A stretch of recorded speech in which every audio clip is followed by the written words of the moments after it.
I don't know if any of you see me last year, but I was at the Superman celebration, and that's when I met Carla and Lisa and all of them. And, you know, I actually talked to them about doing a benefit to help save the Mass Act because I'm a big fan of theaters and stuff like that. And I've been all over the world, but Metropolis is my favorite place to come. And I'm a huge, huge Superman fan. And I just wanted to thank you all for coming out today. So give yourselves a big round of applause. Now, this isn't one of those shows where I'm going to try to fool you. I'm actually going to teach you, step by step, how I do what I do. So, I'm going to blend psychology, hypnosis, suggestion, and misdirection to create the illusion of a sixth sense that's going to allow me to get inside your mind. Now, I want everyone to stand up, please. Hold your hands out just like this, straight out in front of you. And I want you all to close your eyes. And I want you to take a deep breath in and out. And I want you to let that wave of relaxation travel through your body. Now I want you to imagine on your left hand that you have a balloon. And that hand's going to start to get lighter and lighter and lighter. Lighter and lighter and lighter. And on your right hand you have a brick, and it's going to start to get heavier and heavier and heavier. The weight's going to start to get heavier and heavier and heavier. While the left hand begins to get lighter and lighter, your right hand's going to get heavier and heavier and heavier. I want you to put more balloons on your left hand and more bricks on the right hand, and they're going to begin to get heavier and heavier and lighter and lighter. Now I want you to open your eyes for me. Now some of you can notice that you actually have changed, and some of you not so much, and some of you a little bit. That's what we call a suggestive test to see who's easily suggestible to hypnosis. Now, what we're going to do next, don't sit down just yet, I want all of you to think of a shape. Okay? Now, think of a color, and think of a playing card. And I want everybody to read their palm. Hold your right hand in front of your face. And I just want you to think of the first number that comes to your face. Look at your palm, sir. And the first number that comes to your mind. Now, if you had any luck with the suggestibility test, please sit down. Okay? If you were thinking of a circle, please sit down. If you were thinking of the color red, please sit down. Now this is where it's going to be funny. If you thought of red and switched your mind to blue, I want you to sit down. If you were thinking of the ace of spades, I want you to sit down. Excellent. Now, if you were thinking of the number 7, I want you to sit down. Now, as you can see, quite a few have sit. They used to use similar principles like this. Have any of you heard of subliminal messaging? They used to use it in the 50s for like popcorn ads and stuff like this. I'm going to be using these, everybody can be seated now. I'm actually going to be using these principles throughout the show so you know exactly what's going on. I'm not going to try to trick you, but you're going to know exactly what's going on. So, without further ado, I have a ball. Who can catch? Who can't catch, first of all? That's probably a better question. All right, well, I'm going to throw it from behind my back. If you happen to catch it, stand up. Good catch. What I want you to do, hon, is just throw it over your head to anybody else you want. Excellent. Come on up. You're going to join me on stage, by the way. You're such a good catcher. Come on over. Everybody give her a hand. You're going to come up too. You would just throw the ball to anybody you want. I don't think we got a spectator. Yeah, close enough. Come on up. Everybody, throw it one more time. Go ahead and throw it. You can throw it this way. There's people up here too. If you want, just toss it. Okay. And one more time. Anywhere you want. It's all you. What do we mean in the head? She's like gunning it.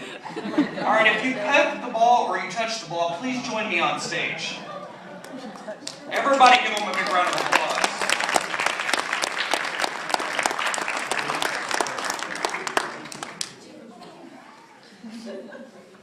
There should be one more.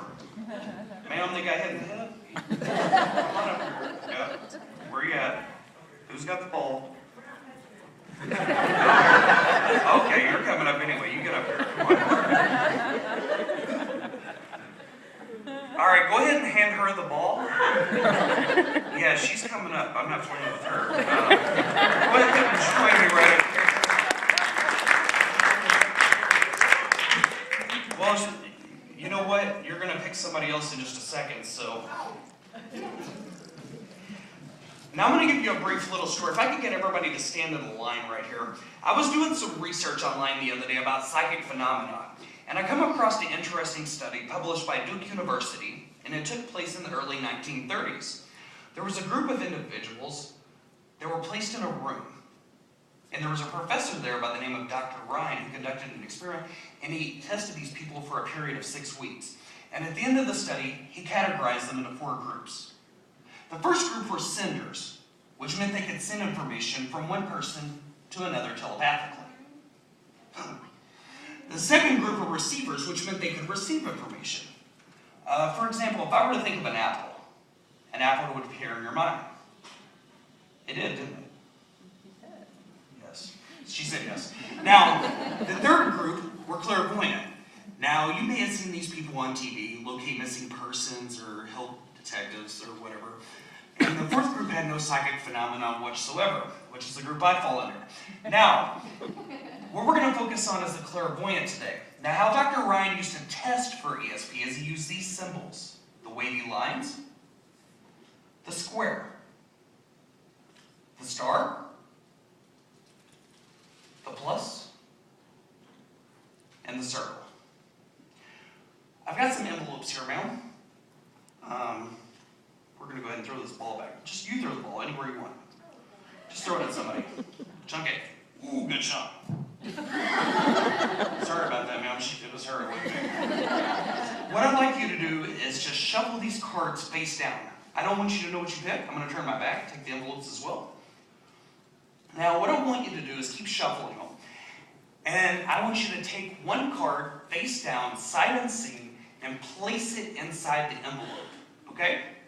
I want you to hand the cards down, face down, and I want everybody to shuffle until you get to the end. You don't have to shuffle.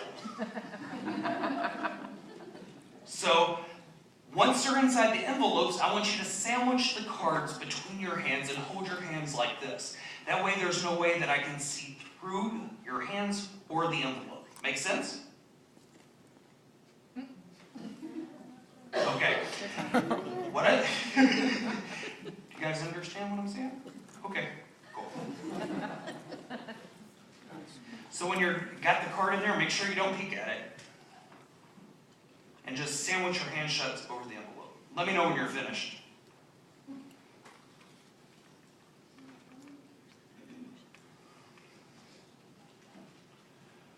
Are we done?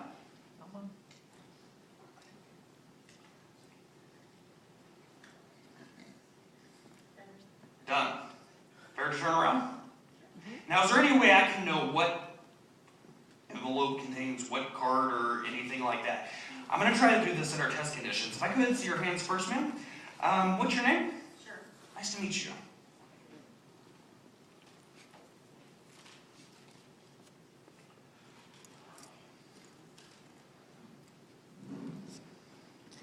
Did you move recently, or like, does boxes mean anything to you? Like, did you do anything? Because name is shape. Because I'm seeing like a box, like you're going to get a package or something like that in the near future. And I think you have the square, actually.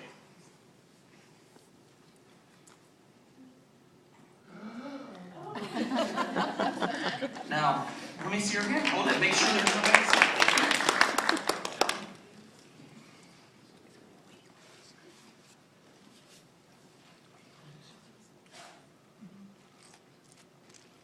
Ooh, it was kind of creepy. Do you see the back of the hair standing up on my hand?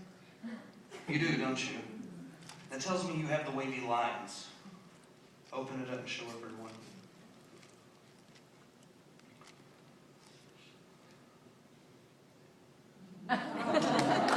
Everybody give me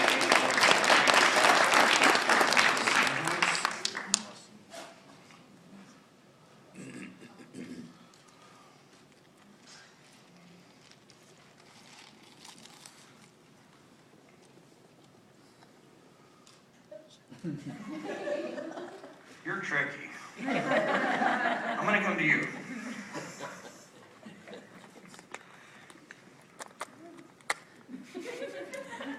Why are you looking at me like that? I'm gonna go out on a limb, and I'm gonna say you have a plus.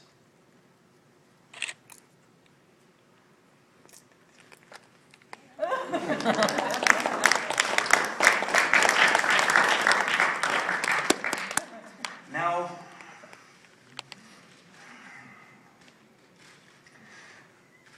I'm going to say you have the circle and you have the star. Better yet, hold on. You have the star and you have the circle. Open them up at the same time.